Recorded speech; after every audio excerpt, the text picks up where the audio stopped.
He got some sleep. He took a little baby nap. There you go. I did. Last night was a little rough for me. I stayed up a little too late, hanging out with Jim Beam.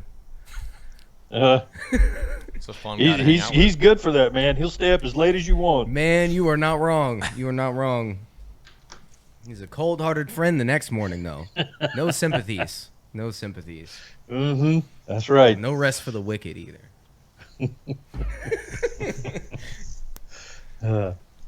What's going on, man? So I take it all y'all had a good 4th then, huh?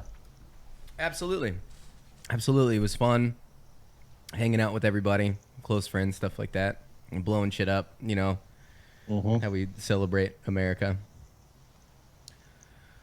I think everybody was super pumped for this 4th just because it was an event that they could do. I feel like the neighborhood that I was in, man, it was a lot. There's a lot more this year. There was a lot more this year than I've ever seen it any other year, and I have a feeling it's just because people have been cooped up and wanted to release some serotonin weird. in their brain from seeing bright lights in the sky. I actually feel the opposite. I mean, I know that part's true. There were more people blowing up stuff in our neighborhood. But me personally, this was a weird 4th for me where I was like, I wasn't that motivated, really, compared to normally the 4th is like my favorite holiday. I'm all about, it's like Thanksgiving, but better. It's summer Thanksgiving. It's more casual Thanksgiving, hang out with friends and family, blow some stuff up, grill out, eat, chill outside, play fucking cornhole, whatever.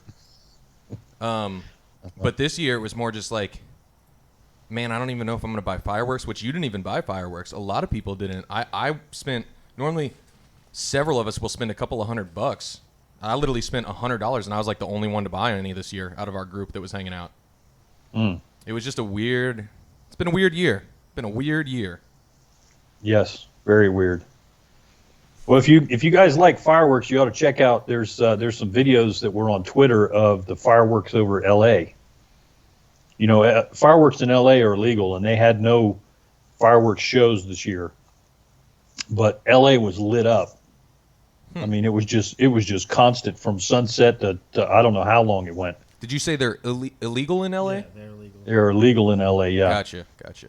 So no official fireworks shows, but still fireworks. Oh yeah, yeah. Jesse and Johnny have a pretty good conspiracy theory about fucking the firework industry. Oh, we do. Yeah. We do. We discovered, like, you came up with it on the way back from St. Louis to Kansas City going on I-70. Yeah, it just makes sense. So I don't know how it is in the Carolinas, but you'll be out in the middle of nowhere in like central Missouri, and there'll literally be massive warehouse fireworks stores, like one right after the other, like every mile. And we're like, the only time they're 24/7, by the way. Yeah, open 24/7, 365. Their fireworks aren't even on sale until it hits the 4th of July, and then they reduce the price, which makes no sense. None of it makes any sense. But like literally every mile, you have a massive fireworks superstore. The only time you ever use fireworks is the 4th of July or like New Year's. People will blow off fireworks at New Year's. Super Bowl wins, I guess, but that's Barely. rare out in Kansas City. There's no need for these multi-million-dollar facilities. So Johnny came up with the conspiracy theory that this has got to be a money laundering thing. And I'm like, that makes perfect sense because of your inventory. You could be like, oh, man, I just got $1,000 in cash, and then fireworks are super easy to dispose of. I'm like, man, this is perfect money laundering conspiracy theory. You literally write that you out, came up. what do you call it? Not receipts, but Invoices? like your ledger, your invoices. The government can't prove you wrong. They'll be like, hey, we're going to do an audit. It says that you made like $4,200 this last month. I'd be like, yeah, we did. They'll be like, yeah, but you only have like, I don't know, 1,000 in credit card payments or whatever. And they're like, yeah, everything else was cash. We have it right here. And our inventory's gone. Like, they took it. Here's the invoice. It would be so easy. And it just, everything about business doesn't make, if you've taken even a basic business class, it doesn't make sense for something that literally sells once, maybe twice a year, to be open 24/7, 365 days a year, paying for a lot, paying to keep inventory, paying employees to work there, paying for security cameras and all this other stuff. And then on top of that, you have 6 of those within 10 miles. And then another 20 miles down the road, you have 5 more. and then another 20 miles crazy. down the road, you have 3 more. It literally doesn't make sense. There's like one gas station, there's one farm, and then 8 fireworks superstores, all fully employed, fully stocked, everything. I'm like, Johnny's a genius. It's got to be money laundering. And here's the thing about it is that when you go by those places, 90% of the time the parking lot's empty. Yes. No, we went into one. Discovering, like, thinking about the conspiracy theory on the way there, we went into one and we asked the girl, we're like, hey, how many people come in here? She looked confused. She's when like, we came why in. are you even in here right now?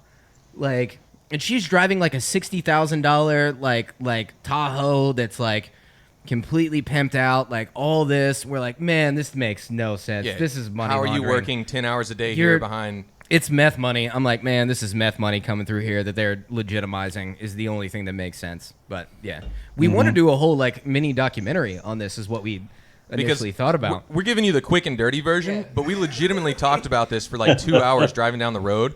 And the more we thought about it, there's little tiny details here and there that like, what's that? It's not Occam's razor, but something like that where it's like, even no matter how absurd it is, the only thing that stands out that makes sense or the only logical answer is the answer. I don't remember what the actual term is. The simplest answer is usually the right one. Exactly. Even if it doesn't make, even if it's the crazy, I don't know how to describe it, but yeah, the simplest answer is usually the correct one, and that's, I don't know. No, that might be next year's project for us, is doing a little like hour and a half documentary on our conspiracy theory of the money laundering that happens through fireworks superstores throughout the Midwest. And it's weird too because I'm not saying that I'm not saying that the clerk who's working there would be in on it at all or know. Dude, any she was information. driving a $60,000 Tahoe. That was the only thing. I'm saying on There's average, no the way. average clerk would not be in on it. That doesn't make any sense. That the average, I'm not saying her, Jesse. I'm saying the average clerk. You just hire some burnout stoner 17-year-old kid to run the fucking counter and pay him more than minimum wage, more than he's going to make at McDonald's. You pay him $10 or $11 an hour to sit behind the counter, and he's not going to know anything. He's not going to say anything. He doesn't give a shit. But even her, she was, when we asked about her demeanor, when we asked about like how many people come in a day and stuff, it's like she had a script. She instantly got really defensive, like really defensive, and was like, well, you see, we get people like defensive, like angry that we asked that question, and was like reading off a script like, well, we have people come in from out of town because they can't buy it in their state, blah, blah, blah, and people traveling through in Missouri, and we're located in the middle of everything to drive through, and it just makes sense for travelers and all this. I'm like, man, this is weird. This is really weird what you're talking about right now. Well, we've got those. I know all about those things because we have them all over South Carolina. And If y'all you ever hear of anybody that drives up and down 95, like from the Northeast to get down to Disney World, you know, south of the border is one of the places that they talk about a whole bunch. And once you hit south of the border, you're in fireworks territory. I mean, literally every single exit will have at least one of those fireworks superstore massive things. black cat, right? I mean, like fully lit, like the quarter size of a Walmart, basically. Yeah. I mean, like really well kept. I mean, just massive warehouse of like fireworks. Bright painted, fresh painted. Yeah. It's always nice. Yeah. Also, always nice all the advertising that they have. The billboards everywhere. Dude, everywhere. There is no way that that's able to be funded year round. I would be curious, especially last night with the amount of people that were shooting fireworks. Millions of dollars within an hour. I mean, you're talking insane amounts of money. Sure. But it still doesn't make need- sense to be open all Right. year. You other don't than you build have a warehouse money. for it. You pop a tent like how it is like locally for us. Like we live in a small town, so all these tents will pop up and they'll bring in a couple like semi like trailers worth of fireworks and unload and have their backup stuff, and then everybody buys it like within 5 days of the 4th of July. And then they'll have their half off prices. No one's going to those stores. Nobody goes to those huge stores to buy their fireworks. No. It's all the tents that pop up. I swear I'm 100% convinced it's money laundering. They could be distribution centers, but even then, you don't need to be open all year. Don't. And when do you buy fireworks? Around the 4th of July, right? That's it. So why would you, when you're open all year and you're trying to get rid of your inventory and you're trying to make money, why would you put your items that are very heavily wanted around the 4th of July on sale? But every other time of the year, you jack the prices way up, probably because you don't want people coming in there and buying them. It makes no sense. I'm 100% convinced it's money laundering. It's like meth money or something. You could be right. We'll do some research. You guys should do the I'm telling you, we're going to do the documentary. We're going to do the documentary. We're going to get a little bit more focused and try to reach out to some people because I would love to do that documentary. It was fun, like being like little PIs and like going in there and asking the questions and seeing her get uncomfortable. And then she was like peeking around the corner whenever we left. When we left, she was like at Jesse's watching car. us leave, like and everything. Like she felt super uncomfortable. And we're like, man, we're just coming in asking, like, man, how do you keep this place open year round? Like, nobody buys fireworks. And she's like, oh, my God, they're asking the questions. And she's like her $60,000 Tahoe out front with, like, spinner rims and everything. Don't ask how I can afford that. Like, oh, man.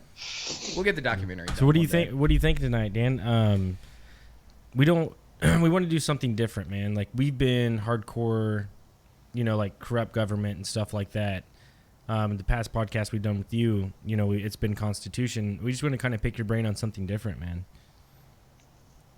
Cool, let's go for it. What do you guys have in mind? Paul, what do you have in mind? We briefly talked about like Epstein's girlfriend getting arrested. I don't know how deep you can go into that, but or even your opinion on that. Yeah, we haven't. I have an opinion, but I can't go deep into it. It's not a subject that I can delve deeply into. It just tears me up too much. For sure. No, it's a rough one. Yeah, it's a rough fun. one. No. Honestly, I feel like the majority of the past couple podcasts that we've been doing have been very dismal, and that just might be the state of the United States because we talk. I don't like leaving. I don't like topics. leaving this podcast every Sunday though, and being Just like, man, I hate the world I live in. Hating the state that everything is in, but yeah.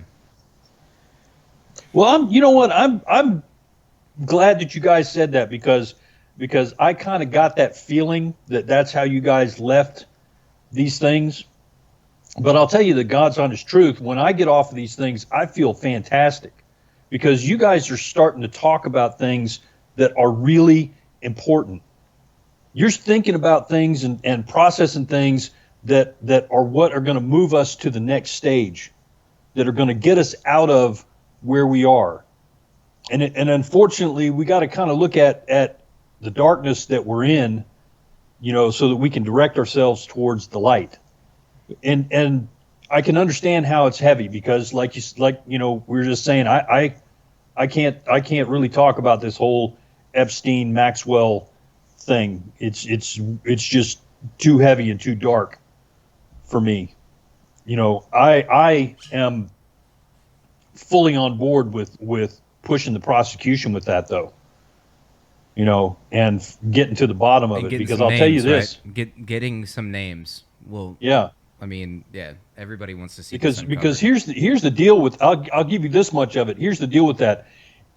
If it is not true, if this is something that's made up, I want to hang the people who made it up. And if it is true, I want every single person that's involved with this burned. Absolutely. I mean like every bit of evidence that they ever existed gone.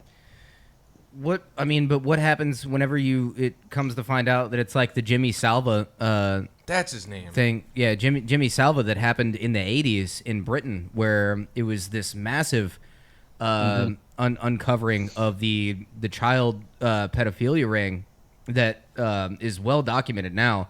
But like Parliament, so many individuals in British Parliament were involved in it, and high-ranking, like all these high-ranking people that were involved in this ring. It literally it feels like the same thing. Whenever I heard about Jeffrey Epstein and knowing about the Jimmy Salva thing that happened back in the 80s, I'm like, man, this is just happening again. And it almost makes me wonder about the psychological state of people who get into a position of power, that they crave power so much that is just the end-all step for them to express their power, is to do something so evil like that to somebody. I don't understand it psychologically. I'm almost curious because that I see that being the trend, is people in high positions of power that get involved into this the child stuff, man. It bothers majority me. Of, I mean, a lot of the people. Bothers me. A lot of people. I don't even like talking. Just talking about it gives me like goosebumps. I fucking hate it. So we'll move on from that. What else can we pick your brain on? Well, I got a comment about what we were just talking about, and then I'll leave it alone. Here's the one thing that you really have to understand about that thing in Britain, okay? America is not like any other country on the face of the planet, okay? And that is not an exaggeration. That's not hyperbole or anything like that. Right here in this country, any one of us can seriously talk about being president of the United States. That is a serious conversation that any one of us can have, right? And a goal that any one of us can set. There is no other place on the face of the planet where that is true. Not even in the UK, not even in Great Britain. Okay, because over there they have a system, and this is worldwide, where it's us versus them. It's the elites versus the peons, and that's what's happening right now. That's where this whole pedophilia thing comes in, because we are less than human to these people. So doing stuff to us is not a big deal, right? That's how come that whole thing didn't go anywhere when they uncovered the pedophilia stuff, because he was part of that elite, and the people he was doing that stuff to were not, right? I mean, literally the whole thing that is going on, the reason that you see all these elites and what it is that they are capable of doing, what it is that they're willing to do, is because they are not us. They are not like us in their minds. You know, that you probably have heard people describe them as like lizard people. Mm-hmm. And I wouldn't take it that far, but that is how they view themselves. They view themselves as a separate species from us. If that makes sense. By the way, real quick, that's a really good way to put it, because I feel like people use the term, and myself included in the past, I've been like, man, you just sound crazy.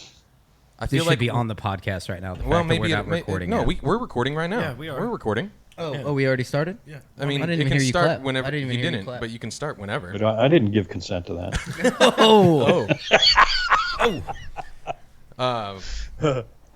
Anyways, let me finish this thought, and then if you want to start it off with a clap and all that, we can. And then if this is good enough, I can edit it in. No, or because you can this is really good. This Okay, is really good. but That's why I wanted. It'll at be least in there. start. Okay, but the lizard people thing, I think you put it best by saying, when someone out there says lizard people, I would say that 90% of the time they don't actually mean, I mean, there are some crazies out there, but I don't think they mean the reptilian race. They mean the super elite. Like, that's what you're talking about when you say lizard people, not actual human lizard hybrid things. You're talking about this crazy other super elite that is literally like a different species from us, or at least that's how they see themselves compared to us and us peons, as you like. I think that's a good way to put it. At least when we say the term lizard people, I do not mean an actual fucking lizard person. So a lizard person is somebody with a lack of empathy, basically. No, not just a lack of empathy. I'm talking about the super elite specifically. But they would have to have a lack of empathy. Well, yeah, but and some kind of Well, they have psychopathy. empathy. you can have a lack of empathy. psychopathy in Jesse, there. you can have a lack of empathy and not be a lizard person because you're not a super elite. That's what I'm saying when I say. Yeah. We had a guy on. We had a guy on who talked very clearly on his belief on Let's lizard not people. even go down that road, man. Which I always hated that podcast. Okay. That's What my were- least favorite what were you podcast about we've to ever say? done. But They can have empathy, but they have no empathy for you and me, because we are not them. You know, when Bill Gates talks about about depopulation, he's talking about reducing the number of us, not the number of people like him, but the number of people like us, because we are just basically, trash, cattle. Mm-hmm. That's it. You know, we are there to occupy spaces and do things for them. We're literally the product for them. We're their product. Or And the thing is that what is done to us is not of concern to them.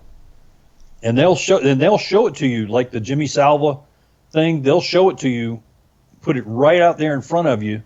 And that's why I'm saying about this whole thing with this Epstein Maxwell thing. Something better happened with it. Either Agreed. way, I don't care, but it better not just die, because if Johnny, if she dies in prison or something like that happens, there's going to be a lot of people, including me, that are gonna absolutely lose Can it. I- That's what Johnny said, and Can I disagree. hold up, no. I disagree, actually. Can I throw my thought disagree. process in here Yes. before you? No. Well, no, because you're talking about what I'm about to talk Yeah. about, but Yeah. you're fighting the other side of it. Okay, so what you were just saying, Dan, about you being mad if that happens, I think that, and this is so dark and dismal, but I think that she is going to make it to trial. I do not think that she is going to die in prison for two reasons. One, I think that if she dies in prison, people are more likely to not forget it this time. Like, we forgot about the Epstein thing. You see memes, you see it on the internet all the time. Oh, Epstein didn't kill himself. But what do we actually do about it? You see memes about it, you read about it, but nobody actually does anything. If it happens again, it's way too convenient, and it's way too like, okay, something is obvious. Like, this isn't a meme anymore. Something is obviously going on, which is the exact reason that I do not think she will die in prison. I don't think they'll let that happen. My assumption is that she will make it to trial, she will make it to the stand, and she will give out names, but it won't be the names that we want to hear. It's not going to be the big names. They're not going to take down anybody big. They're going to have some little people thrown under the bus, and the really, really evil, bad people up top are going to get away with it. You will never hear their names, because you either A, they wouldn't let her get that far, or B, they're bribing her on the stand or doing whatever, or threatening family. Like, this all sounds so conspiracy theory, but I mean, look what they did to Epstein. Like, it makes sense. Hey, like, they're literally in their dark, creepy Illuminati room saying, hey, we need to let her go to stand, because if she dies, like, that's too much. People are going to catch on. So let's let her make it, but she's going to use this list of names, and we're going to have to throw some people under the bus. We can throw out Charles and Ray and Fred, because he was always an asshole. So they're going to go under the bus, but all of us are going to be safe. And if she doesn't comply with this, oh man, we're going to fuck her life up. Well, here's a few interesting things about all of that. I don't know if y'all saw the press conference where the FBI talked about her being in custody and everything. The prosecutor who's running that office now specifically said, we want to talk to Prince Andrew. Prince Andrew, we want to talk to you, and we'd like you to come in voluntarily. She said this during the press conference. You know, like, when she said that, I almost passed out. I was like, you got to be kidding me. You know, that is as close as we've gotten to somebody, you know, walking up out in public and saying, you know, Hillary Clinton, by the way, you're under arrest. Yeah. You know, and the other thing too, and I get a little conspiratorial about this, because I have a direction that I want this whole Epstein thing to go in. I have a hope that I hold out that Epstein really didn't kill himself, and the whole thing was staged, and he's somewhere safe. I'm right there with you on that one. Because the thing is that and this is probably where, you know, we're going to kind of go off into multiple different directions. It comes down to what it is that you think of Donald Trump as far as where all this is going. Because, okay, and I'm gonna tell you, I am a 100% Donald Trump guy, but that didn't happen until after November 2016. It didn't happen until after the election. I honestly did not pay much attention to him prior to the election. I voted for Ron Paul in November 2016. And I firmly believed up until that time that Ron Paul was the guy who could get us from where we were to where we needed to be. I really believed that we needed somebody in there who would just follow the Constitution and do all that stuff. That's what I voted for in 2012. So you're about to go. We're about to go there, Dan. We're about to do it, man. Because last week I did my first live stream. Welcome, ladies and gentlemen, to Talk Junkies. That was a weak clap, bro. You're not. You're the one editing. How are you gonna sync that up? Dude, I'm not. I'm gonna. This podcast it already started whenever we called Dan. But last week I did my first live stream, and I was a little intoxicated, but the message was clear in my opinion, is the fact that I think that Jesse and Johnny agree with this, is that we truly we haven't had a president in a very long time.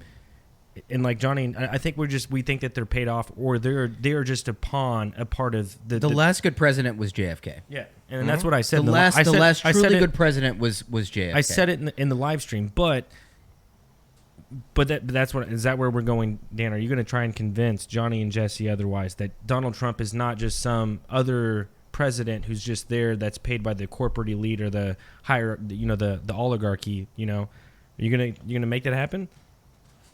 I don't know. I'll lay out the case, and in order to kind of get the case, we can look at JFK, but one of the people you got to look at is Ronald Reagan. Okay, Ronald Reagan was a legit guy. He was 100% going to turn things around. He had a plan. He had knowledge, but the problem is that he was far too trusting. He believed that people within the GOP were really part of America. And the person that he picked, H.W. Bush, was the CIA. He wasn't a member of the CIA. He was the CIA. He was the embodiment of the CIA and the New World Order. And they shot him. They tried to kill him. Right? And when they didn't succeed, they did put enough fear in him that they basically derailed him for the rest of his presidency. Right? I mean, I believe that he had some mental stuff going on, but I think a lot of it had to do with the fact that he had PTSD. Well, yeah, I believe he had as soon as you're afraid for your PTSD. life. I'm a little confused right now. George Bush Sr. There was an assassination attempt on his life. No, on Reagan. Okay, on Reagan. On Ronald Reagan. I'm sorry. I apologize. That was not clear. Yes. I'm getting it reversed. At the time, George Bush Sr. was head of the CIA. George, when he was vice president of the United States, okay, when he and Reagan ran, George Bush Sr. is basically the one who ran the CIA, helped to get the whole thing started, and ran it through the 60s and 70s. And this is just a little bit before my time, which I'm not super knowledgeable on, which I need to be. So George Bush is vice president at the time to Reagan. Right. So we basically have the CIA as the vice president. And then he's being president. He was afraid by this other faction of our government. Ronald Reagan was afraid. Ronald Reagan was afraid. See, what happened is that after Ronald Reagan got shot. But he's president, though. That's the whole thing I'm getting at. Is he's president? Why don't you just come in and shut them? Doesn't work that way. Because that's when he looked around. When Reagan got shot. When Reagan, if you go back and look at the tapes of this whole thing and the news stuff that happened with it, it was chaos. It was chaos. There was God, I wish I could remember. There was a general we have a constitution that says if something happens to the president, here's the chain of command. Here's who's in charge. There was a general in the White House. As soon as he heard that Ronald Reagan was shot, he was running around screaming that he was in charge. And it's like, yeah, dude, it don't work like that, right? I mean, whatever you want to say or whatever I believe about H.W. Bush, the chain of command is that H.W. Bush was now in charge. As little as I like that. But there was a whole bunch of stuff going on. You may have heard of Iran-Contra.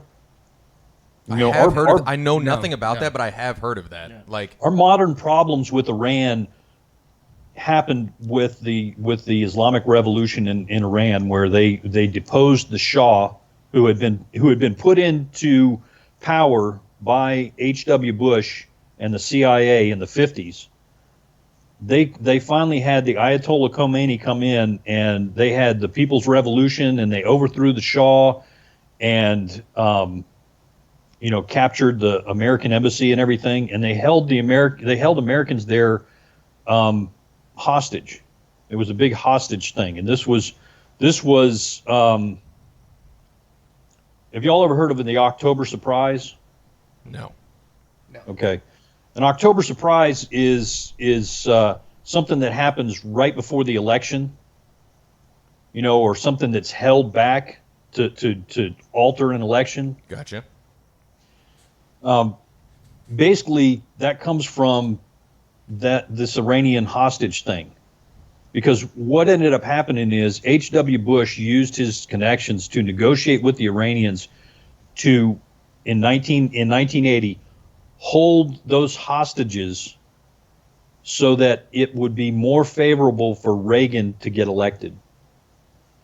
So even though Jimmy Carter was negotiating with the Iranians, he was unable to get anywhere because what they did is they said, listen, we will give you guns and munitions so that you can defend yourselves against, these hostile countries that are around you if you hold the hostages. If Ronald Reagan gets in, we'll give you all this stuff. All right. And that's where the Iran-Contra thing came in. And during the investigation of that, one of the things that they found out was Oliver North and these other guys who had been deeply involved in it had actually worked to sabotage a special operations rescue mission. We have the best special forces in the world, and it's not even a close race. If our special operations guys decide to go in and do something, it's pretty much a buttoned up thing, right? I mean, we're talking about 90% success rate. This whole thing failed and blew up. And afterwards, when they were doing the post-mortem on the whole thing, they found out that they had basically been sabotaged from the time that they took off. They went into the desert with helicopters that did not have sand shields on the motors, which almost guarantees that they are going to fail. It's an almost guaranteed thing, right? So all these operations people are working behind the scenes. It was discovered Reagan had no idea about all this stuff, but they're working behind the scenes to get Reagan elected, because Reagan is going to pull all these neocons in with him, because Reagan did not understand that he was dealing with people who absolutely hate America. H.W. Bush hated America.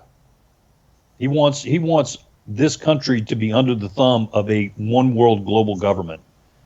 Which he makes very clear in almost every speech that he gives. He said it. He said New World Multiple Order. times, He yeah. said New World Yep. Order. But how does so like you said, that was one of Reagan's biggest flaws, was the fact that he was he trusted people too much. But if you're in a position of power, especially the president, how is that even an attribute to someone who's running the greatest country in the world? Well,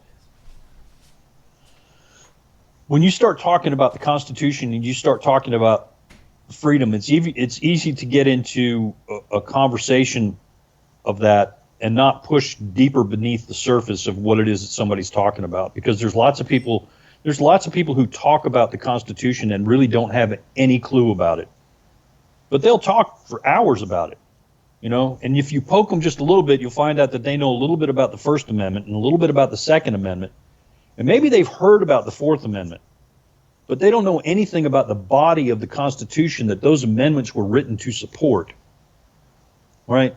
And here's the key thing about it is that implementation of the Constitution is the goal. Full and literal implementation of the Constitution is the goal, right? Reagan, his idea was, we need to fight these commies, all right? So you start talking about fighting commies, you can get all kind of people in there that are going to say that, because the commies will tell you that they want to fight commies, right? And when it comes to implementing their solutions, what you end up finding is that it's not really doing that. It's like Antifa. Okay, Antifa are fascists. All right, Antifa was developed by either, I can't even remember if it was Lenin or Stalin. All right. They're a European organization, a European terrorist organization that's almost identical to the KKK, and their job is to go around and fight with fascists, because fascists are ideologically identical to communists. They are identical, except for one thing: communists want an international globalist dictatorship. And the fascists are content with just their country, right? So they're not really left and right wing. They're both left wing, and they're just fighting for control. They're fighting for whose opinion is the top one. So when you start really talking about Antifa, Antifa is not anti-fascist, in any real stretch of the imagination. They're just anti-nationalist, right? And a nationalist is not a fascist. Those are two completely different things. Does that make sense? It does. Oh, yeah. So you gotta explain to us, man, how Donald Trump is legit. Like how he walked in, and since 2016 he's done a lot of things, that I've seen that would lead me to believe that, but I'm still on the fence, man. I still think that it's the corporate elite that own everything. Well, they do. We have what is it, 5 or 6 corporations that own basically 90% of the media. It's called the Big Six, and it's like they own over 90% of all telecommunications. Pretty much everything that you eat and drink is owned by a handful of corporations too. General Mills, and there's a couple Coca-Cola. Yeah. I mean, pretty much anything that you see on TV is owned entertainment stuff is coming through Disney. What they own, Marvel and ESPN. So, we've got everything has been limited down to and centralized into these corporate entities, because the centralization of stuff is key to power, right? When things are distributed out, when things are there's no central authority, it's almost impossible to exert power, right? Because now you have to go through 16 different areas or 17 different areas to get what it is that you want done. And that's exactly what it is that we're supposed to be in. It's supposed to be a situation where, I say, hey, guys, this is what we're going to do, right? And now I've got to convince each one of you that that's what we're going to do, right? Not that I've just simply said, hey, I'm in charge now, guys, and this is what we're going to do. And if you don't follow along with me, by the way, I've got this stick, and I'm going to beat you over the head with it until you do what I tell you to do. That's the central authority idea. Is that the use of force, we're going to centralize power and authority, and the use of force is going to be exclusive to that centralized authority, and it's going to dictate to us what it is that we can and can't do. And the process of this happening it's not been overnight. The process of this happening has been happening since before JFK was president. Isn't this completely contradicting to, I can never say that word right, by the way. I hope I said that right. Isn't this completely a contradicting thing to how our central government works? Because you have a third and a third and a third, all supposed to balance each other out to kind of eliminate that issue, because our forefathers saw that initially anyway, is that power needs to be distributed and this balance needs to happen. But now that's been completely overridden because of the corporate oligarchy that we're in right now. Not to get any farther, I'm just curious on your thoughts on that. Well, this is why reading the Constitution is so important, because what our government is today is not what the Constitution says. So we have two completely different things going on, right? Our Constitution lays out a very clear, very, very limited government that is not authorized to do 90%, 99% of the things that our government currently does. I mean, if you go through and just read, and you were just to read Article 1, or actually even Article 3, where it talks about the courts. If you were just to read that and compare that to how our courts operate, you'd be like, man, what country am I in? Because this says Constitution of the United States and how the courts operate, and I'm looking at this thing, and and these are not even closely related. They're not even on the same. This I was going to say forget game. the Supreme Court works nothing like how it does in the Constitution. I've literally, and I told Paul this, since the last time we spoke, I actually did read the Constitution. I went to one of those websites, Constitution something, and I read the entire U.S. Constitution. They have whatever website I used has a ton of constitutions for like all kinds of State countries and all that, like not just the United States. Doesn't matter though. Read the entire Constitution. It's pretty long, but it's actually a decent read in the sense that like there are some confusing bits, but a layman can grasp it. You can grasp what it's saying. And obviously I've only read it once, so I don't have like a good memory of, I need to read it over a couple more times, but I do remember specific parts where, and I couldn't tell you what articles they are. I just remember reading specific parts and being like, man, this is not, like this is literally the opposite of what we're doing. And I think what Jesse was trying to ask you, Dan, was the fact that the Constitution created 3 different branches of government to keep away from corruption. And like before we went into that, you were talking about how since before JFK, we've basically been brainwashed, is what it comes down to, not beaten or forced to do anything. We've forced to do some things, but in a way they brainwashed us with TVs, technology. We're brainwashed by that. So they don't even have to do force anymore, man. They don't have to do subject anything by force because they have us brainwashed. But I think what Jesse was asking you was the Constitution was such a great thing when it was first implemented with these 3 different parts of the government. How did those get corrupted? Because if the Constitution is going to work and it will work, how do you take out the corruption of man? Is the biggest problem of the Constitution that it works out for the everyday common man? Is that the fundamental flaw? Because at some point you have a power absorption. You have a power absorption to where now they're like, oh man, I'm not able to get away with exactly what I want to get away with. And it's not for the betterment of the majority, which is all, in my opinion of the Constitution, that's what it is. It's for the majority of America, which just the common man, which is America, by the way, in my opinion. So, yeah. Where was I going with that? I just went off on a little. You're talking about how Yes. with corruption, help me out here. Okay, Yeah. with corruption and power, eventually someone who is like, they like the idea of the Constitution, they've achieved a level of power where they're like, well, the Constitution doesn't really help me go any farther now. It helps all these other people, but like I'm trying to be more powerful than them, and I can't achieve this just following what the Constitution lays out. Right.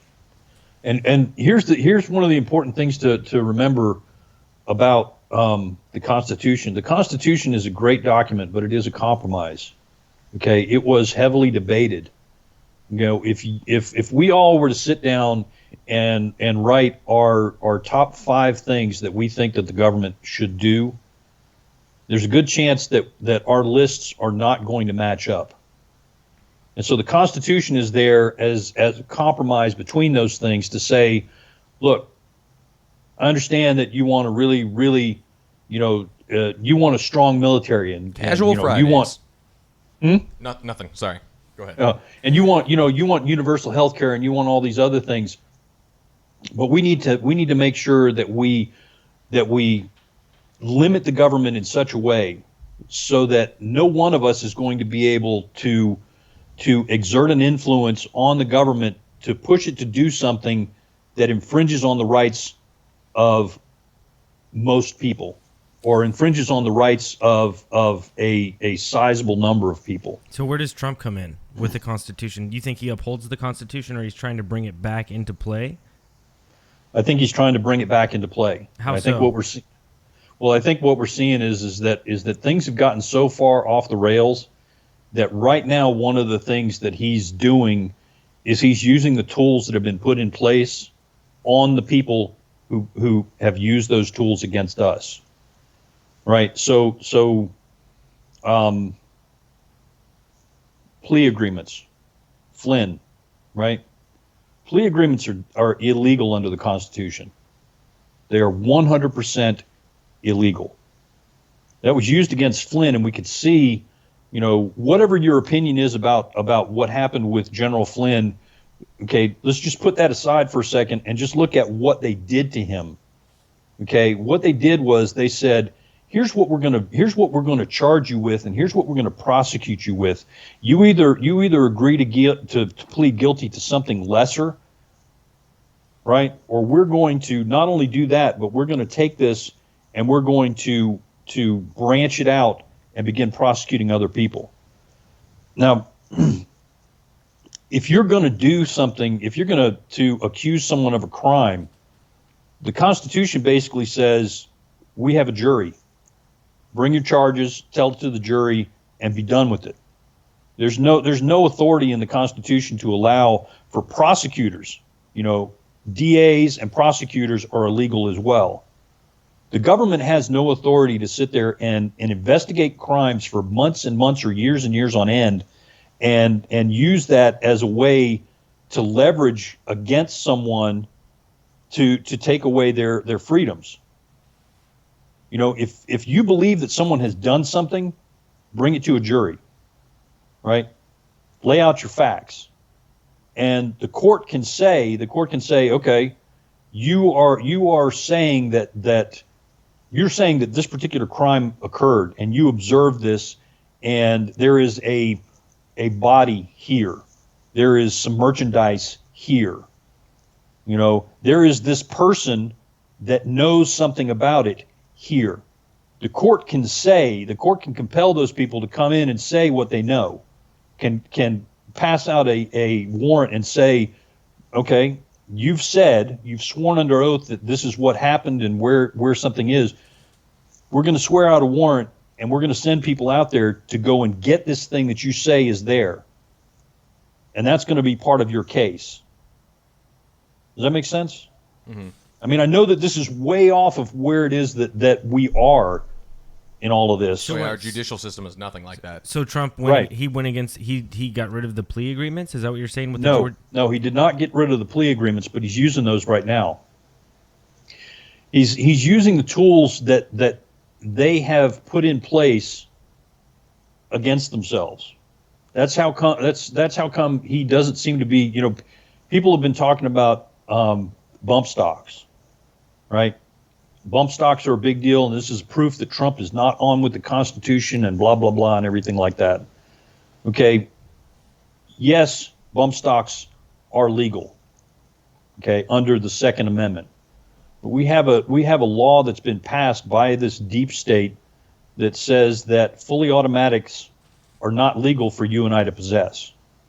So they set him up with a no-win situation. They set him up in a trap and said, okay, these bump stocks we're going to make them illegal. And so he said, yeah, you know what?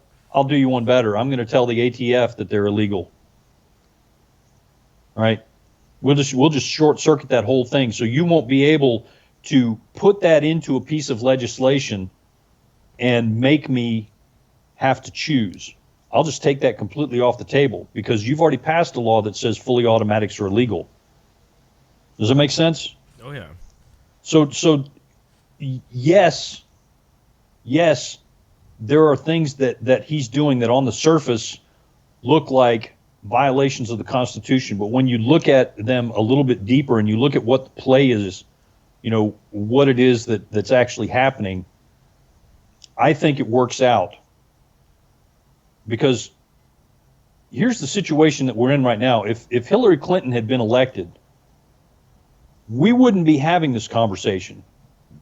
When that virus came over the beginning of this year, that was a plan. That was not an accident.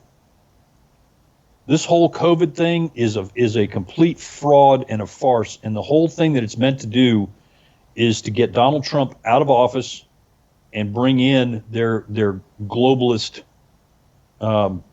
new world order. That's the whole thing. Are we that special to witness it? Do you think it's like we live in that time that we're that special? I mean, not even that we're that special, but that we'll be a part of it. Yeah, like it's that time. Jesse, I mean, it's come to that. It is come to that point. I want you to ask. Everything has come to a head. I want you to ask Dan. Before the podcast started, Dan, we're outside and I have conversations with Jesse and Johnny, man, and again, like I said to my live stream last week, you kind of see how I feel about what a president does for this country and how long I've believed that for. And they're probably even more like I'll listen to politics. I'll watch Donald Trump speak. I'll seek out the things that he does for this country, and whether I believe that that's truthfully him doing that or not, I'm still looking at those things. I don't think that they do that because they don't think that a president does anything at all. Like they're just a puppet, right? Am I right, Jesse? Am I explaining that right? Yes. So I guess that's where I differ, because where you see one side, Donald Trump, which it's a lot more than just Donald Trump. It's a whole cabinet of individuals. No one person could ever do that job, being president over however many millions of lives that are in America. My big thing is I think both sides are completely corrupt and everything's been skewed to the point to where, yes, things do matter depending on a president coming in, but it's actually so minimal in comparison to the overall. And the people who are actually in control, the corporate oligarchy, which we're not a capitalist nation anymore, not to my belief, that we're in a corporate oligarchy. They're in control, and they're sitting back on the sidelines laughing, watching everything unfold, doing everything that they want. I want old school America again, where presidents actually matter. And you can be for Donald Trump, be for Joe Biden, whoever, but one thing I will guarantee is that the system has changed for the worse for whether you're Republican, liberal, doesn't matter, the lower level. So, Dan, before you go in, and this is one thing I want to say, Jesse, and one thing that Obama did that made our lives worse was Obamacare. Oh, no, I hated Obamacare. And the first thing that Trump did when he got into office was get rid of Obamacare. Sure, that was my big. That's why I was like, man, I'm all for. But I'm all for that's President the only Trump. that's the only thing you know that he has done since he's been in office. Sure. That's okay. The problem I have with that, Paul, is that you said Obama brought this in and Trump took this out. How do you know that those things wouldn't have happened no matter who was in? The time doesn't just change, and that's how, like, you use the name Obama and the name Trump like there's some kind of all-powerful thing just because they're president, when, in my view, they're just a face for something, and I'll go into that in just a second and explain my reasoning behind that. Because I'm pretty sure they used executive orders on both to make sure that those laws got passed. I mean, Obamacare was probably voted on, but either way, Obama was going to make an executive order on it, so that is Obamacare. It's called Obamacare. I get that, but, man, that's just a flashy name. I'm saying that I think it doesn't matter who got elected. If our culture was leaning towards some kind of universal health care thing at the time, that's what was going to happen, regardless of whoever's name was on it. And then now our culture is leaning in the different direction of, man, everybody hates this. Nobody fucking wants this. So no matter who got elected, it was going to get taken away. I think there were like 90 million Americans that were on Obamacare. So that's 90 million? That's not even close to half, though. It's still a lot of people. So the majority, like I said, the majority didn't want it and didn't like it, so it's going to get taken away, regardless of the name on top of it. Then, and let me finish before you get into it, Dan, and give your side of this thing. I'm going to explain, which I agree with Jesse for the most part, and everything that he said, what the president does and doesn't do. Can we all right now kind of agree that, in a way, the way our country is right now is like a giant business?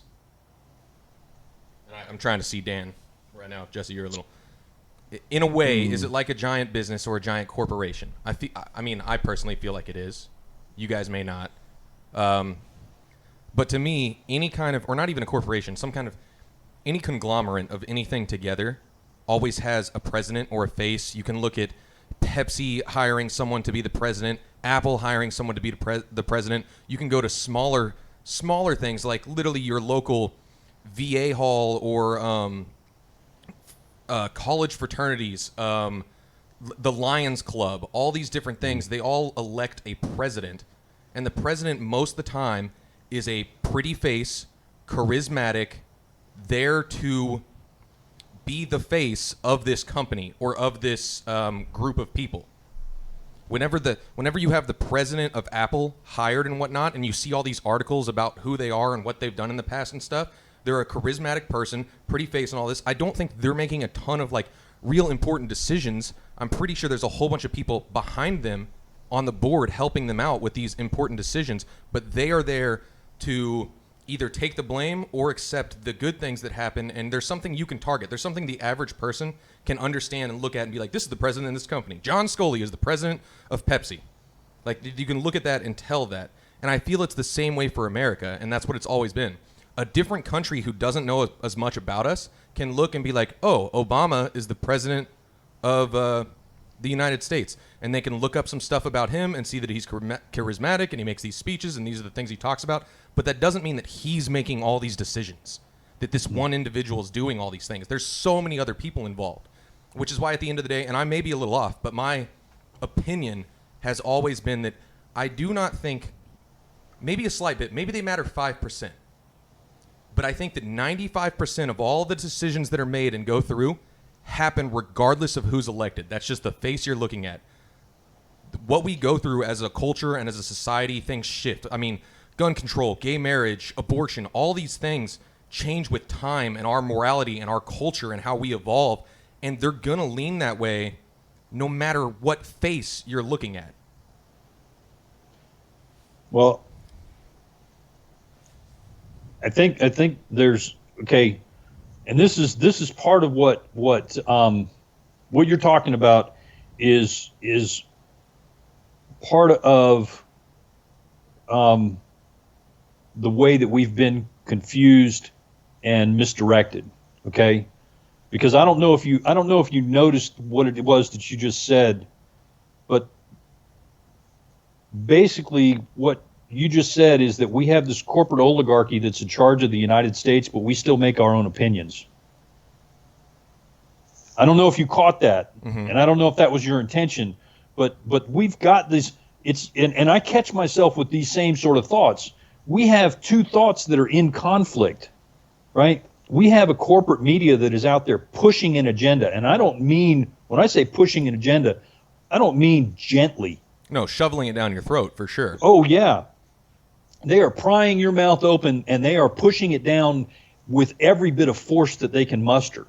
And the only way that you can get away from it is just unplugging.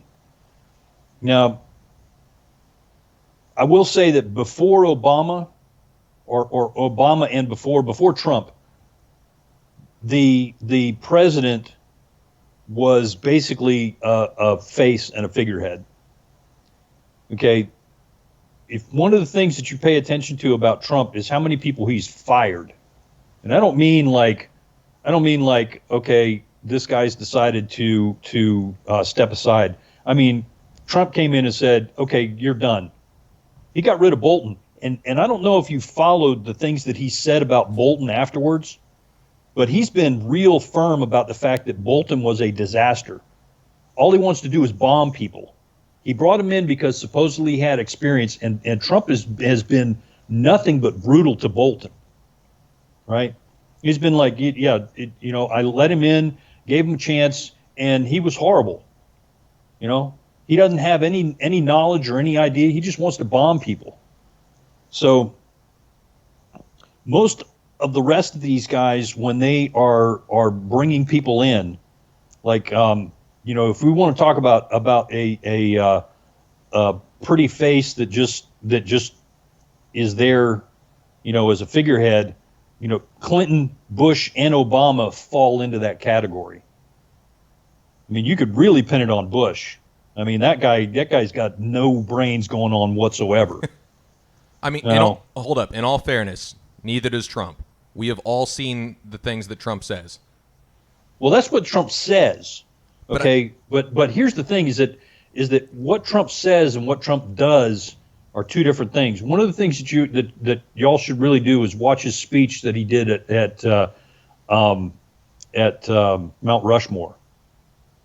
He made some pretty powerful statements. He was reading. When he reads off of a speech, it's painful to me. But when he gets off of that speech and he actually starts talking, okay, he will work his way around to the point he wants to make, and then he will make that point very strongly. He is much more of an entertainer than an orator. Right? If you're listening to him to get an Abraham Lincoln type speech, you're not going to get that. If you're listening to him to find out what it is that he's going to do, you're going to get that. And he's made it very clear that he's moving full force forward with an agenda to get rid of these New World Order people, these deep state people. Y'all may have heard, about all these riots that have been going on, and what's the first thing he did? The first weekend of the riot, he made legislation for police reform. Trump did. And then the Democrats shot it down. You know what I'm saying? Like, Obama never made police reform. Whenever the riots happened in Ferguson, whenever the riots happened in Baltimore, legitimately these riots happened. Not even a week later, Trump makes reform for police. Does it. Executive order, boom. Yep. This dude doesn't fuck around, man. He makes it happen. Right, and not only that, he looked at what was going on, and he said, okay, I see what the play is. Okay, he's paying attention to what it is that these deep state people are doing. These mayors in these cities allowed these riots to happen. These riots were not organic. These riots did not jump up out of nowhere. The mayors knew about them, and they told the police to stand down. So these riots are people. These are paid agitators. These are paid mercenaries who came in with the full knowledge of these Democrat governors and mayors to do all of this damage and looting to make Trump look bad. Okay. Well, the play was, we're going to do all this stuff, and the law and order guy, President Trump, is going to send in the troops, and then we've got him. He's an authoritarian. He's a dictator. Well, he didn't fall into that. But what he did do was, he went to the ATF, he went to the DEA, he went to the FBI, and he said, okay, I want you guys to start investigating all of these people. I want all this information, and start arresting them. And he's rolled those out over and over again. We're going to start arresting people who do damage to these monuments. We've been doing tracing. They did tracing on the people who were doing the riots, right? Off of their cell phones, right? They use the same tools. Those, I don't know if y'all have followed the COVID tracers that are getting installed on everybody's phone. Yeah, I've read a little bit about that here and there. Okay. They use that same technology to know where it is that these rioters were, who they were, where they were, and they've arrested hundreds of these guys already. Now, the people who are directing all this stuff are not doers. They're directors. You start taking away their foot soldiers, and they got nothing. And their foot soldiers are, for the most part, they're empty-headed ideologues. They don't think beyond stage one. Their whole thought process is, I'm fighting the oppressor. I'm fighting the oppressor. Right? And you give them a picture of the oppressor, and it's got to be one-dimensional. That one-dimensional picture of the oppressor is who they go after. Now you start taking them away, and the wheels are off that bus. You don't find that the cell phone tracking That's what I was going to say. A little upsetting? Oh, I do. That's why I haven't updated my phone. I don't have a tracker on my phone. And I check to make sure that they're not pushing the updates. So I do find that, but see, that's just it, is that the tracker is not something that Trump was part of. The tracker is something that the New World Order globalist people put. Apple has it. Google has it. It's in the Android software. It's not something that the government mandated. I agree. So we're looking at a corporate oligarchy, right, that is pushing hard to gain control of our government. Now, you can have a lot of different opinions about Trump and have valid information about it. But I think one thing that we really got to look at is the fact that he was never in public office prior to this, right? So he's not he may have connections politically, but he's not a political person, right? He's not somebody who is connected in with all of these bureaucrats and elected officials. He's had to form those relationships after he got elected, basically. Which, don't get me wrong, Does that I think if there is a good thing that I do like, that's part of it. I mean, I think he has connections due to just business and how long he's been up there and a higher up and stuff. But I do think that's a good part. I also should establish real quick, Jesse and Paul already know this, but I didn't know if you and for the viewer out there, when I say all these things like against Trump and all this, I am not condoning the other side either. I'm not saying I'm for Hillary or for something else. I'm literally saying that I do not like picking between two evils. I do not feel like that is a good option. Right. And see, and that was the spot that I was in 2016. You know, I said, I'm not doing that. I'm voting for the guy that I know is 100% legit, and that's Ron Paul. And that's why I just want to do a stat and just throw that out there that if I badmouth Trump, I'm not supporting the other side. Because I will badmouth them as well. I don't like any of them. Did you ever feel as though that, I mean, even though like morally, so you're morally centered with your vote, which is how everybody should be, and you vote for Ron Paul. But me personally, even though I like Ron Paul too, I won't say that name. I was about to say Ralph Nader. I voted for Ralph Nader. That poor guy in just 2000. doesn't have the face, and the oh man, his speaking ability. But regardless, out of that, do you feel as though that's almost a wasted vote, even though morally you're centered and you feel as though you're doing the absolute most justice to your country by voting for this individual? Even though, like, do you ever feel as though it's wasted? No, Because it's A and B. It's been A and B since I've been around, man. right. Well, here's the thing is that okay, I have only voted for a major party candidate in one election, and that was in 1992.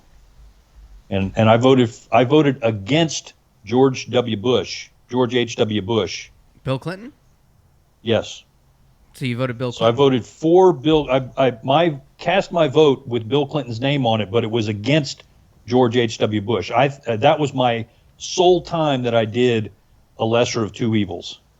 And after I did that, I was like, I'm never doing that again. I will never do that again.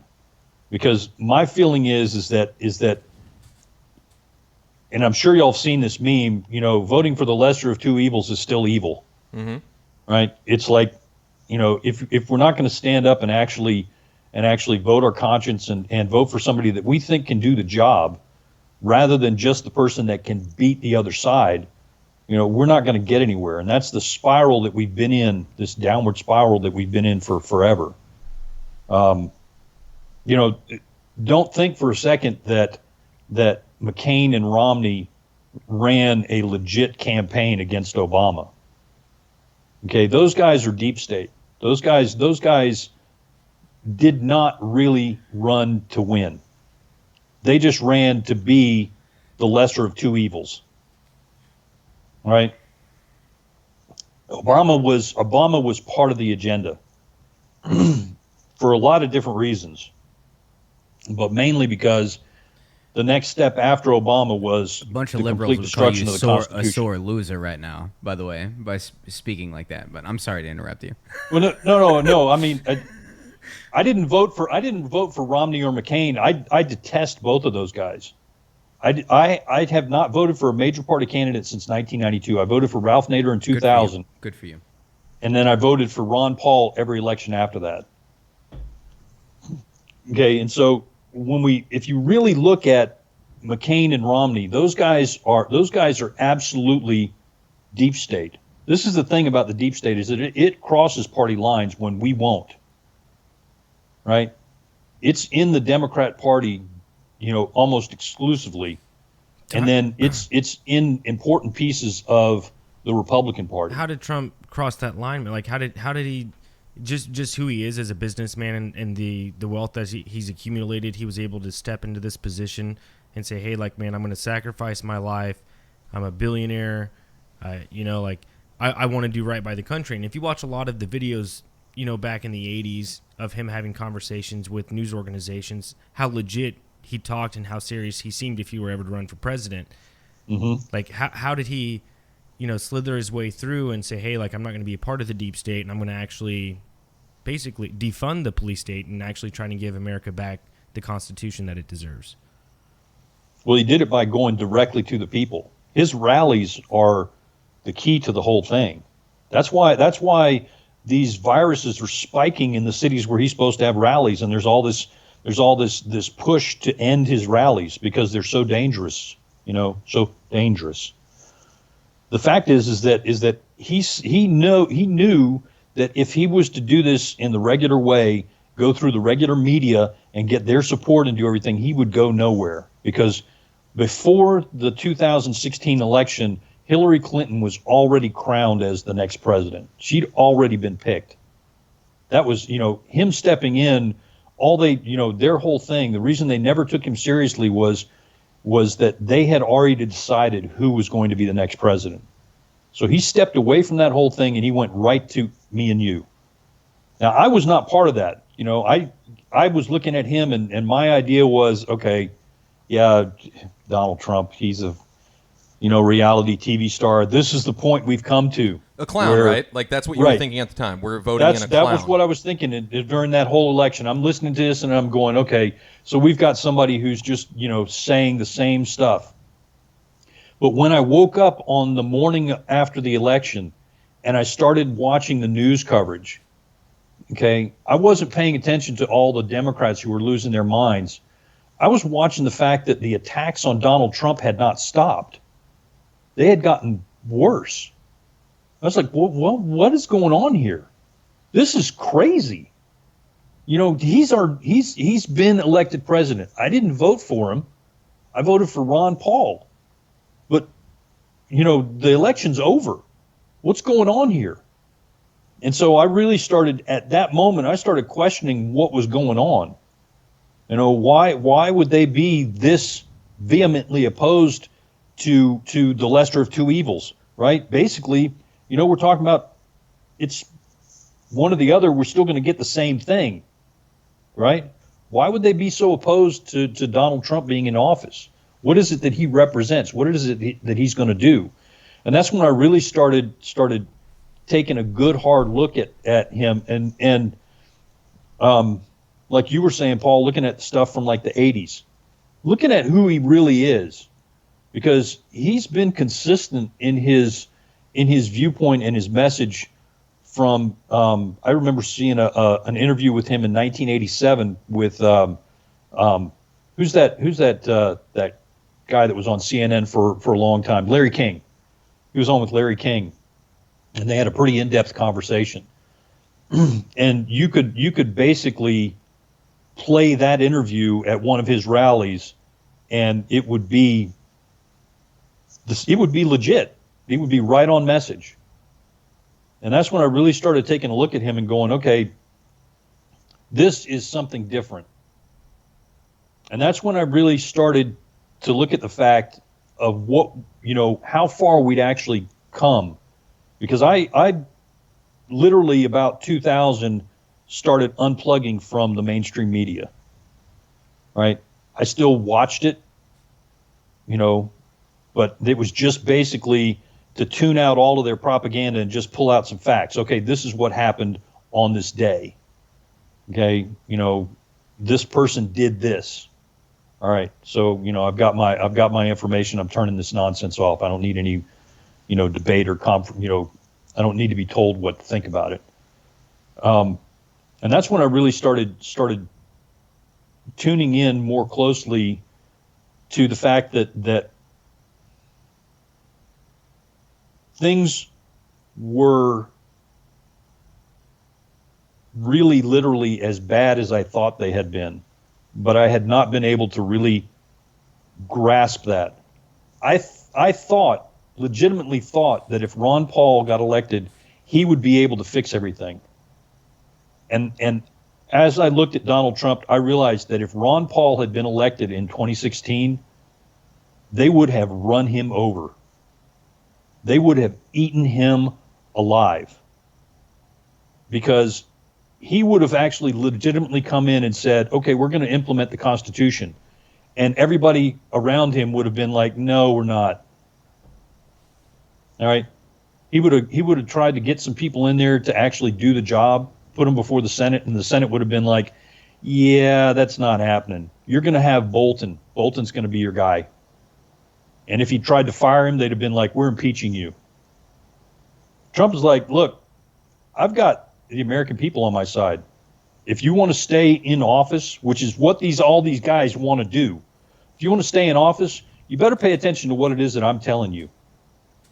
Because when I fire Bolton, that means he's out. He's garbage. He's a trash human being, and he's not part of my administration. I gave him a chance, and he's a clown. Bye. If you come after me for that, you will pay. He changed a lot of judges too, right? There's hundreds of judges. 300. 300 Over judges. 300. Boom, man. Changed. Those are like, like city. I mean, that's a lot of judges. 300's a lot. Well, here's the thing is that all of those were left on the plate for Hillary Clinton. Those were supposed to be Hillary Clinton's judges. Those were left there. Ruth Bader Ginsburg is only on the Supreme Court still because Hillary Clinton was supposed to be in office. That's the only reason. I mean, she's so batty and senile that she probably never even comes out and sits on the bench anymore. Right? But I doubt that she even has anything to do with the opinions that are put out in her name. She's just there as a place marker. This is all so over my head. Like, I'm so uneducated on all the Trump stuff to be 100%, just to be honest with you. I'm so uneducated on a lot of this stuff, which is why I don't like talking about it a lot. And it's hard to get educated on it because where do you find reliable information? Like, honestly, it's hard to find reliable information to know what... So, and you're right, but to do our due diligence, like when he makes an executive order or he gets legislation passed through Congress and you read that, that's where you get your information, like on the things that he has done that's tangible for you to actually say, hey, Trump's done this many things in the past 3 years. I guess you know what I'm saying? It's hard to get to the factual, what the actual thing is, because when you read this article, it says, Trump does this, blah, blah, blah, blah, blah. That's a White headline. House, whitehouse.gov. Okay, thank you. That's You what know I'm what I'm asking. saying? But anyways, the And point the is, Congress, it's all above my head. Congress.org. Yeah, Congress.org. That'll show you all the legislation that's been passed through and all the executive orders and stuff like that. And you can read it in depth, and I'm sure a lot of them have hundreds of pages of articles and stuff. Mm-hmm. But, I mean, that's how you get that information. I mean, you're right. That's the thing that I look for when I see a news article, is I look for the link to the document that they're supposedly reporting about. You know, I mean, I legitimately barely read any of the stuff. I just look for the name of the document or a hyperlink to it, and then I go straight to the document. Yeah, I mean, because... Which is good, because most of it's all just editorial garbage and opinion pieces. And whether we believe in this system or not, or whether or not we believe in Trump or Hillary or Obama or whatever, when legislation is passed throughout the Congress and throughout the Congress and the president signs it into law after the Senate, all that stuff happens, like that affects us. It truly does, whether or not we see it or not, until Obamacare hits, and then that actually tangibly affects us because we get fined for it. But when things are passed in legislation by these people, it truly does affect us if we don't know what it is. Mm-hmm. Even though that we don't agree that the Constitution is actually implemented. I don't know. Here you go. This is a good example of finding out what's going on. Okay, I printed this out. This is a for the people bill, is what they call it. This bill is to reform the process for enforcing immigration laws in the United States. What this law does is allow illegal immigrants to vote. So what they've titled it as is not what it really legitimately is. Yeah, they call it right. HR 5383, and no one knows what it is. Right. I mean, that's what they do with a ton of bills. And they call it the For the People bill. Right? But when you go and you actually look, and like I said, I haven't read it in depth. I just scanned through it. But one of the provisions that's in it is that it allows illegal immigrants to vote because they're here in our country. Or not even, I keep saying illegal immigrants, illegal aliens. Right? Because you have immigrants, and then you have aliens. Right? No, No, I think that's about as deep as we're going to go tonight, Dan, because last week with Mike, we went into 2 hours, man. And it's just tough for our viewers to watch 2 hours of content. From what I've realized for our community that we have right now, man. And I appreciate you coming on and trying to convince Jesse and Johnny that Trump is the real deal, man, because I'm not there yet, but I've been leaning that way since 2016. I haven't made the jump to say that, he is who he says he is. But I mean, I appreciate. I don't know how. I guess in my opinion, in my mind, like, let's say you convinced me 100% that Trump is better than every other president that exists. In my mind, even if you convince me that 100% he's better than anyone there's ever been. Okay, cool. So now we have someone who's 3% good for the fucking country compared to the 1% we had before. All these other presidents did 1% for our fucking country to help us. Now we have one who's actually at 3 or 4%. Woo! My point is they're all, man, I don't know. I hate politicians. I hate the corporate oligarchy. I hate all these fucking elites. I've said it before, and I hate there's that slogan that goes around, the eat the rich, which is a terrible fucking slogan, because I've said it before. I'm not talking about movie stars. I'm not talking about the people who make millions of dollars. I'm talking about the behind the curtain fucking faces that make billions upon billions that you don't see. The Rothschilds, the people making decisions that directly affect your life. And I'm so over all of them that it's so hard to care. Well, let me ask you this. If you were to look at this, and say what presidents have done something, where would you say that JFK is? Was JFK actually doing something? Was he a 1% or a 3%? It's hard because I wasn't alive for that, so I only know of what I've read from history, which that can be skewed by the victor as well.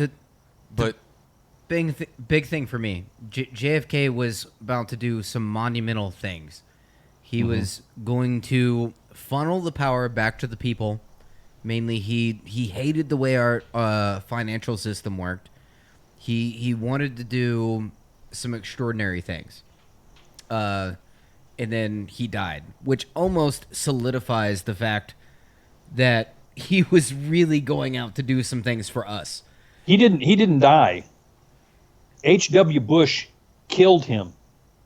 He was not killed by the Russians. He was not killed by the Cubans. He was killed by the CIA. Yeah. And that is something that if you look into it, you can put the circumstantial evidence together. And the circumstantial case is so strong that anybody who talks about Lee Harvey Oswald and all that stuff, you just got to look at him and go, okay, that is not even plausible. Do you know they've made a TV show, like a fiction TV show based on it with the time traveler with James Franco?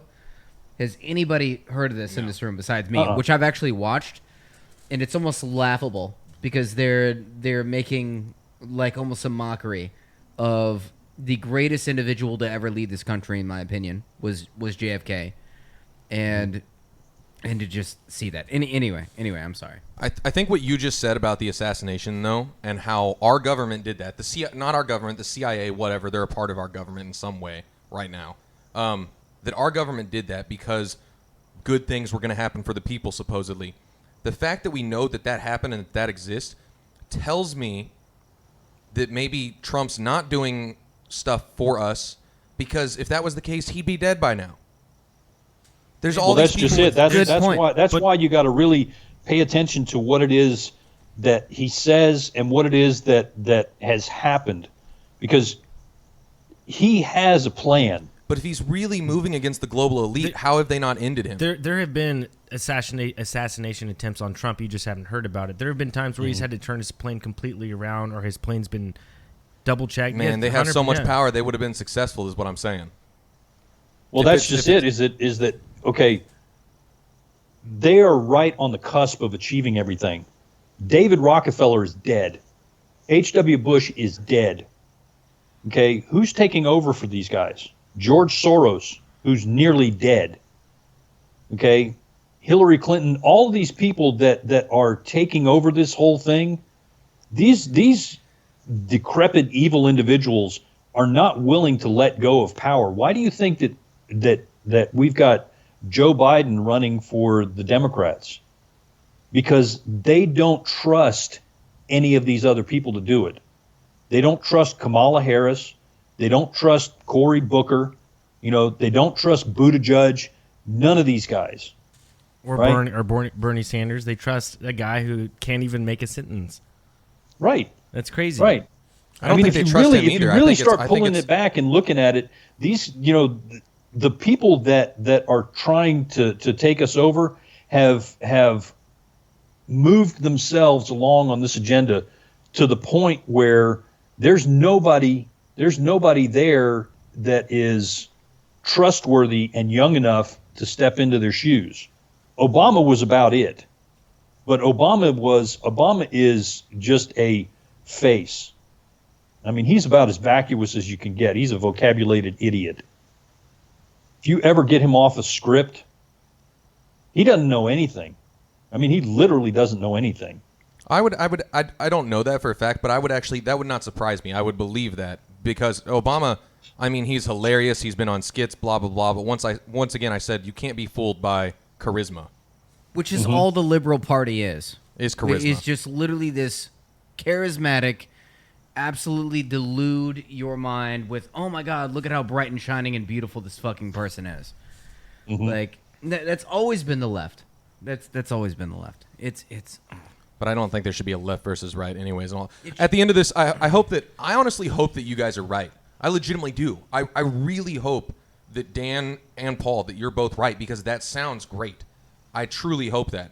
The cynist in me, though, cynicalist, I don't know the word, the pessimist in me is, once again, I hope you're right. I just don't think you are. And there's a part of me that still feels like, man, with the whole, so many young people wanted Bernie. So what does the Democratic Party do? They cheat and they get Bernie out of there and put Hillary in there, knowing that she's probably not going to win fucking either. So that means that there's kind of almost a ploy to get Trump in there from the get-go. Same thing with Biden. Everybody knows Biden's not going to win. Even the fucking Democratic Party knows that Biden is not going to win. So once again, it's like they're still pushing for Trump to win the election. Well, right now, they're not. That's just it. Every poll that you look at has Biden ahead by double digits. Trump has already lost. They came out with a legit news story the other day about how Trump is so disappointed and so downhearted about all these polls that he's going to drop out of the race. If Trump what kind of bullshit is that? If Trump doesn't win the election, if Trump does not win the election, I'll light a $100 bill on fire right here. If you just look at statistics from when has a president not served 2 terms? When's the last president? It's been since Jimmy Carter was the last one. When was that? Trump's going to win. Trump's going to win. That's 19, why Biden is 76, literally a throwaway candidate. Yes. Biden is a throwaway candidate because fucking Trump is going to win again. And I hope that you guys, I really do. I want you guys to be right because that sounds better. I need to see more from Trump before I actually jump on that train. Again, I told you I'm not completely there yet. The things that I've seen, I'm impressed with the things that he's done. There's speeches that he has made that are similar to speeches like JFK, where he calls out the establishment. And I'm not talking about when he was trying to get elected and talking about draining the swamp. I'm talking about recent speeches where he's talked about the establishment and he brings them out just the way that JFK did the same thing, talking about secret societies and organizations that are running this country and weather modification. Like, those are the things that JFK talked about, and Trump has talked about those things in a similar way. And I agree with you, Johnny. Why isn't he dead yet? Because if he were that powerful of a figure, in my opinion, he would be. Yeah. But there are a lot of things that go into it now in today's age with technology and the way that there could be body doubles, the amount of security that he goes with, the Secret Service that he's with now. It's probably people that he knew before, or it's probably not even. You know what I'm saying? It's so in depth now. I get what you're saying, and once again, like, I hope. Don't get me wrong. Trump is our president. I'm not some surreal, like, Trump is our president. I want him to do well, and I want our country to succeed. Just because I may not like Trump, he was doing those things. We had to. I'm not arguing with you. Let me finish my whole point that I was making is that I'm not against Trump, and I don't think that anybody should be against the president if they're doing things to benefit the country. I'm just a skeptic of the world that I have grown up in, the corruption that I have seen.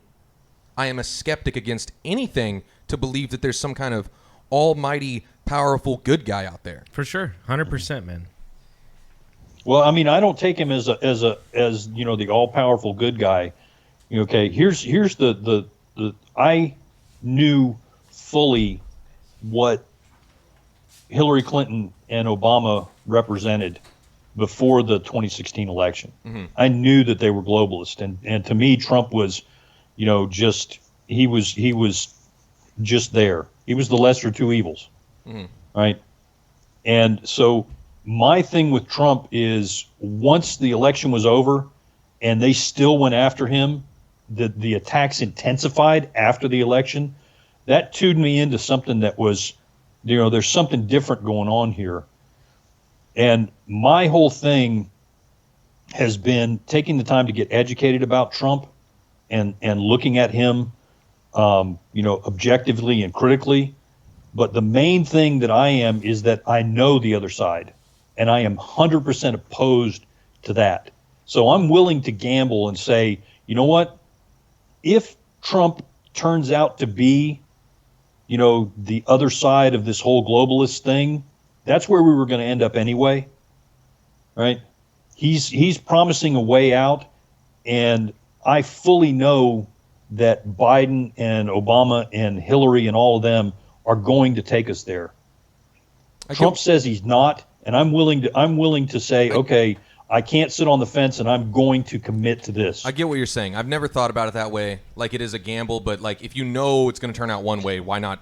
Why not give it a shot? I get that. I know legitimately that's what it is. And why not give it a shot? That's where I stand and I feel like on that's it why a lot of people voted for him because they're it's the same thought process you had, and I never thought about it that way until you just said it. But the whole we know what the other outcome is. We know for a fact what the other outcome is. So why not give it a shot, right? It's just such a weird concept and you can for me. connect those dots pretty easily. Hillary Clinton voted for the Iraq War, which we're still in, right? These people are not. Joe Biden voted for the Iraq War. These people are not. They are all on the same side of pushing America into this globalist agenda and this new world order. That is what they are committed to. And knowing that has been one of the things that really informs my decision about going with Trump. Like you said, it's in my way of thinking, it's no longer a lesser of two evils. It's this over here is 100% evil. This is Maxwell and Epstein and right. If Trump turns out to be a Trojan horse, then I think that if that happens, you're going to see violence like that will make these riots right now look like a birthday party. There's that many people in the United States who are fully committed and fully behind Donald Trump that if he's not elected in November, it's going to be a shit show. And B, if he turns out to be a Trojan horse, that's going to be even worse. Which once 70 again, million, I think 70 he'll be million elected. gun owners in I the think United he'll be States. reelected for sure. I think so too. But we got 70 million gun owners in the United States, and almost all of them are of this same mind, as far as this globalism, new world order. All these people trying to take America down. And if they've been fooled, if we've been fooled, it's gone on long enough. And it's just, I don't see any way that it's not going to come to a head. I hope that's the case. I'm ready for this to be over. I want people to be happy. I want and I'm not talking about the whole COVID thing. I'm not talking about this year. I mean everything, America in general. I'm ready for us to come together as a society and Move on, people to be all right. Yeah. I mean, I don't think it should ever come down to that. If Trump loses and it's fair and square, man, then that's the American people get what they deserve at that point. And I know that we didn't choose or vote that way, but if the majority of people vote that way, then we went. Again, we've been brainwashed as a country, and people are going to have that mindset, man. Like it's going to be 4 years of hell with Joe Biden, and we're going to have to hope and pray that maybe it's Tucker Carlson in 2024, man, is what they're saying now. So who knows? Who knows, man? But we were we're a little bit over an hour and a half, Dan. Great podcast, man. Again, thanks for joining. Always love talking to you, Dan. Always. Yeah, I love talking to you guys too, and you know what? I hope that you guys can come out of this feeling a whole lot better because really and truly, I think that these kind of conversations are the ones that we need to have more and more because we've kind of been on autopilot as a people for too long, and we've allowed too much of this stuff to just say, well, this is above my pay grade. I don't understand this. And I'm for sure guilty of that. Tonight was huge because that's one thing Johnny said to me, and same with Jesse. You're like, man, like I don't follow politics. Like I don't know Trump. I can't talk Trump. But look what just happened. We had an hour and a half podcast about exactly that, man, and that's awesome. And and again, we didn't change anyone's mind. We just spread information, that you have, Dan, and I appreciate that information. And hopefully people can take that information and take it of what they want and look up the things we talked about and disprove what we said or vote Joe Biden or vote fucking Ron Paul again. Who knows? But it's an important election. If elections are legit and all of it works the way it's supposed to, it's a very important election. That's a story for a different time. Well, Dan, thanks for joining, man. I know you're banned from Facebook for 30 days, right? Is that what you were saying? Oh, really? Yep. What? Yep. What the fuck happened, man? You showing your nipples again? I got into a debate with somebody, and they reported one of my comments. Oh. So it is what it is. The Facebook doesn't like dissenting opinions. No, they don't, No. man. I am 199% against Facebook. I am a 29-year-old male that has not had a Facebook in about 5 years because I think it's unbelievably corrupt and awful for humanity. And I say this on plenty of podcasts. We've actually gone down just Facebook-centric podcast about how Facebook's god awful. But yeah, no. So I feel your pain there. They may have banned Dan from Facebook, but they did not ban your Constitution page, man. So we'll keep that rocking and rolling. We'll put it in the description below. Oh, for sure. Constitution of us, right? That's what Constitution of the United States. Oh, okay. Yeah, fully out. 100%, man. Well, thanks for joining again, especially on short notice. Appreciate that as well. Hey, anytime. I loved it, guys. But Y'all have a good to one. you as well, man. Have a good night, and we'll see you later.